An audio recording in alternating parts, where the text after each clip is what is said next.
जय जिनेन। मैं ममता जैन बोराव से। मेरा टॉपिक है मानव जीवन में धर्म एवं परिवार का महत्व। गृहस्थ जीवन में परिवार एवं धर्म दोनों जब तक साथ है तभी तक वह जीवन सार्थक है एवं सफल है। हमारा जीवन प्रकृति की गोद में सबसे पहली सांस लेता है, इसलिए प्रकृति ने हमें जीवन दिया है, हमें रहने को स्थान दिया है। उसी तरह हमारे परिवार में नवजात शिशु का पालन पोषण माता पिता परिवार द्वारा जन करते हैं, उसकी देख रेख में करते हैं तो वह बड़ा होकर के एक काबिल इंसान बन जाता है।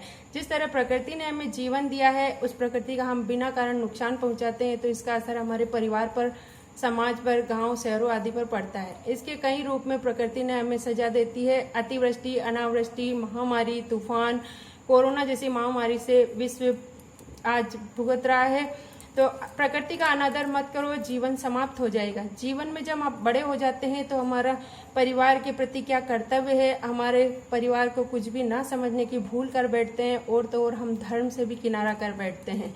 जब हमें धर्म गुरु मिल जाते हैं और वो हमें जीवन की सार्थकता के बारे में, दान पूजा के बारे में बतलाते हैं तो वह कागज धर्म एवं परिवार के साथ को अंकित कर देते हैं तो वह कागज रूपी जीवन हमारा सार्थक हो जाता है। ऐसे कई उदाहरण है हमारे जीवन में जो रोज दिखते हैं लेकिन हमारा ध्यान उस ओर नहीं जाता है। उसकी सार्थकता, जब एक झाड़ू होता है तो उसकी सार्थकता तभी होती है जब इनके तिनके एक साथ होते हैं, लेकिन जब वो अलग अलग होते हैं तो बिखरे हुए परिवार की तरह होते हैं। झाड़ू को एक डोरी मिलने से वह बांध दिया जाता है और उसमें जब धर्म रूपी गांठ लगा दी जाती है तो वह झाड़ू बिखरने से बच जाता है। उसी प्रकार परिवार की एकता एवं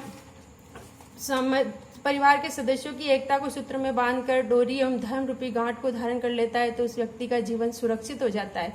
घर की गंदगी साफ करने के लिए झाड़ू सहायक होता है और स्वच्छ निर्मल कर देता है घर को। उसी प्रकार परिवार में धर्म बड़े बुजुर्ग हैं तो वो अपनी गलतियों को सुधार करके हमारे जीवन को पवित्र एवं महान बना देते हैं। इस परिवार में हमें निमित्त से किसी को गुस्सा आए ऐसा माहौल हमें तैयार नहीं करना चाहिए। वृद्ध सेवा एक चलता फिरता तीर्थ है। सभी प्राणियों की दशा ये है कि वो अपना शासन चलाना चाहते हैं, अनुशासित होना नहीं। लेकिन जब भगवान ने अपने आप को अनुशासित किया तब सारे भक्त लोग शासक मानकर पूजने लग गए।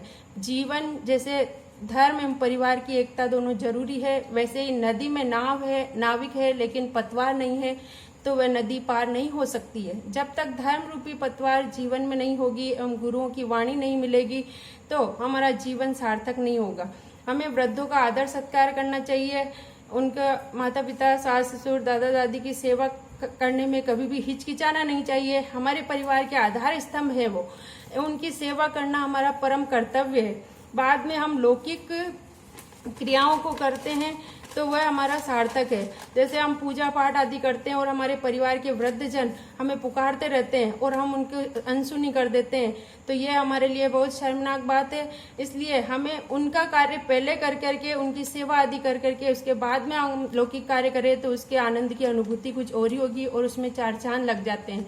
ये सब बताने के लिए मेरे गुरुवर आचार्य विद्यासागर जी के परम प्रभावक शिष्य मुनि श्री प्रमाण सागर जी महाराज के उद्बोधन से हमें जीवन के हर मोड़ पर सकारात्मक सोच को और प्रेरित करती है, हमें हमारे कर्तव्य के प्रति सजग रहने की प्रेरणा देती है। इस प्रकार जीवन में हम धर्म एवं परिवार के साथ रहकर अपने मार्ग को सुंदर ढंग से जीवन जी सकते हैं और अपना कल्याण का मार्ग प्रशस्त कर सकते हैं। अंत में यही कहूंगी कि श्रावकों को अपने जीवन में 6 आवश्यक का पालन करते हुए अपने आगामी जीवन की ओर अग्रसर होना चाहिए।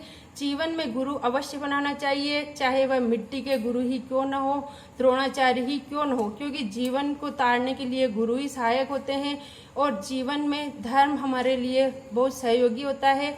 हमें धर्म का मार्ग अपनाना चाहिए। देशयामि समीचीनम धर्मम कर्मम निवर्हणम संसार दुःखतः सत्वान यो धरत्युत्तमे सुखे। जय जिनेन्द्र।